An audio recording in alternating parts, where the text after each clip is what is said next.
क्या दूसरे के मन की बात को जान लेना, कोई इंसान हमारे बारे में क्या सोच रहा है, इन बातों को जान लेना क्या संभव है?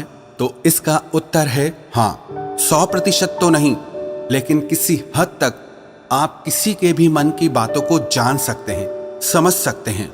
लेकिन अगर आप भी इसे सीखना चाहते हो तो आप इस वीडियो को बहुत ध्यान और समझ के साथ देखिए, और इस वीडियो में जो प्रयोग आपको बताए जा रहे हैं उन्हें आप लगातार अभ्यास करने की कोशिश कीजिए। तभी आप किसी के भी मन की बात को समझ पाएंगे, महसूस कर पाएंगे। वैसे ये सब प्रयोग आपको कोई बताएगा नहीं, क्योंकि बहुत सारे एस्ट्रोलॉजर जो ज्योतिषी हैं वो यही सारे प्रयोग करके आपके मनोभावों को जान लेते हैं। आप जैसे ही उनके पास जाते हैं वो पहले ही आपके मनोभावों को पढ़ना शुरू कर देते हैं। आप अपने बारे में उन्हें थोड़ा बताते हैं और वो आपको आपके ही बारे में बहुत कुछ बता देते हैं। तो आपको लगने लगता है कि ये ज्योतिषी तो बहुत चमत्कारी हैं, इन्हें हमारे भूतकाल के बारे में, हमारे भविष्य के बारे में सब कुछ पता है। पर ये वास्तविकता नहीं है और ये कोई चमत्कार भी नहीं है। ये सिर्फ अभ्यास की बात है जो उन्होंने किया है, और उसी से ही वो आपके मन की बातों को जान लेते हैं। अब वो तो आपको ये सारी बातें नहीं बता सकते, क्योंकि उनका घर और उनका बिजनेस इसी से ही चलता है। तो आइए अब हम शुरू करते हैं कि इसको किया कैसे जाता है। सबसे पहली बात है कि अगर आप किसी के मन की बात को जानना चाहते हैं तो उसके लिए आपके मन का शांत होना बहुत जरूरी है। थोड़ा ध्यान से समझना इस बात को, तभी आप इन प्रयोगों को सक्सेसफुली कर पाएंगे। मैं आपको एक कहानी सुनाता हूँ। एक जैन फकीर हुए जॉर्ज गुरजिएफ, उनके पास जो कोई भी शिक्षा लेने आता था वो उन्हें सिखाते थे कि तुम शब्दों से नहीं, मन के भावों से बातचीत करना सीखो। इसे टेलीपैथी भी कहा जाता है, जो बिना कुछ कहे एक दूसरे के साथ मन ही मन में बात कर लेना। कई बार आप लोगों ने महसूस किया होगा कि आप किसी के बारे में सोचते हैं और वो इंसान आपके सामने आ जाता है या उसका फोन आ जाता है। कहीं ना कहीं आपके मन की बातें उस तक पहुंच जाती है और उसके मन की बात आप तक पहुंच जाती है। तो जो जैन फकीर थे वो अपने सारे शिष्यों को एक प्रयोग सिखाते थे कि तुम अपने आप को एक कमरे में बंद रखो और एक भी शब्द नहीं बोलना है, किसी से कोई बात नहीं करनी है। सबसे पहले तो तुम अपनी वाणी को शांत करो। जब तुम्हारी वाणी शांत होगी तभी तुम्हारा मन शांत होगा। हमारी वाणी ही हमारे विचारों को शब्द देती है, आवाज देती है। पहले वाणी में शांति आएगी, फिर विचारों में शांति आएगी। फिर जब धीरे धीरे उन शिष्यों का मन प्रयोगों के द्वारा शांत होने लगता था तो गुरजिएफ क्या करते थे, अपने मन में एक शब्द बोलते थे, जैसे कि गुलाब का फूल। और जब तक वो शब्द उन शिष्यों को सुनाई नहीं देता था वो उन शिष्यों से इसी प्रयोग को लगातार करवाते रहते थे। वो एक ही कोई शब्द अपने मन से बोलते रहते थे और उस शब्द को धीरे धीरे वो सारे शिष्य आसानी से सुन लेते थे, बिना मुंह से कुछ भी बोले। आप कहोगे ये सब बकवास बातें हैं। ये बिल्कुल भी बकवास बातें नहीं है, ये प्रूव्ड साइंटिफिक बातें हैं। बहुत लोगों ने इस पे प्रयोग किए हैं। आपने कभी देखा, जो मनोवैज्ञानिक होते हैं वो बहुत से लोगों के चेहरे के हाव भावों को देखकर, उनकी बातों को सुनकर उनके मन की बात जान लेते हैं। तभी मनोवैज्ञानिक लोगों के सामने सब लोग अपने दिल की हर बात खोल कर रख देते हैं। उन्हें लगता है कि इन्हें हमारे बारे में सब कुछ समझ में आता है, ये तो हमारे मन की बातें पढ़ लेते हैं। जो लोग मनोवैज्ञानिकों के पास जाते हैं उन्हें लगता है कि इस मनोवैज्ञानिक के पास तो कोई चमत्कारी शक्ति है। सच कहूं, उसके पास कोई चमत्कारी शक्ति नहीं। उसने बस अपने विचारों को शांत करके, खुद के विचारों में ठहराव ला करके, उसने अपने भावों को, अपनी ऊर्जा को आपसे कनेक्ट कर लिया। इसलिए जो भी आपके हाव भाव हैं उसकी ऊर्जा को वो मनोवैज्ञानिक महसूस कर पाता है, समझ पाता है। सीधा सरल सा सूत्र है कि जब तक आप बोलते रहते हैं सामने वाले सुनते रहते हैं। आप बोलना बंद करते हैं तभी सामने वाला जो बोल रहा है वो आप सुन पाते हैं। यदि आप दोनों ही लगातार बोलते रहेंगे तो किसी को कुछ समझ भी नहीं आएगा। ठीक इसी तरह यदि आपका मन चुप है तभी आप किसी दूसरे का मन सुन सकते हैं।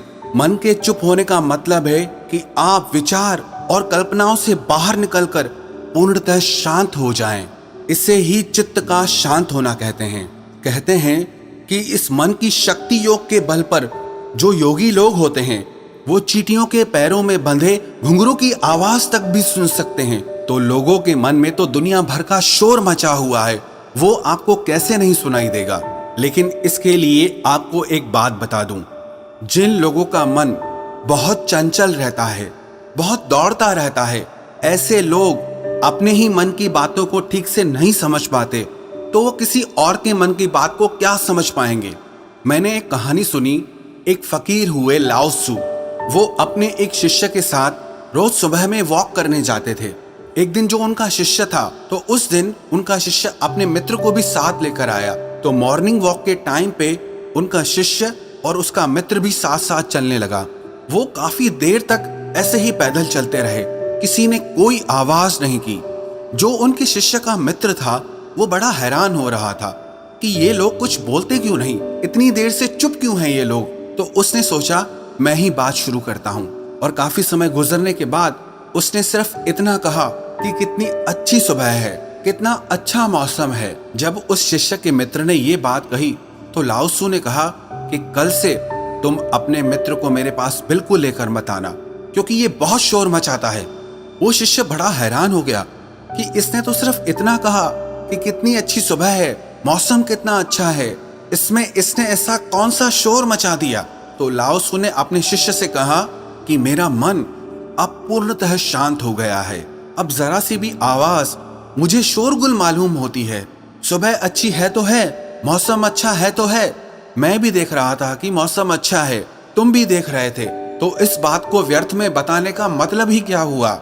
मेरे मन में ऐसी शांति भर गई है कि ये व्यर्थ की बातें मुझे अब बिल्कुल अच्छी नहीं लगती, क्योंकि मैं बिना बोले ही सब कुछ सुन सकता हूँ और बिना कहे ही सब कुछ कह सकता हूँ। तो मैं शब्दों को बोलकर और सुनकर अपनी उस शक्ति को क्यों नष्ट करूं।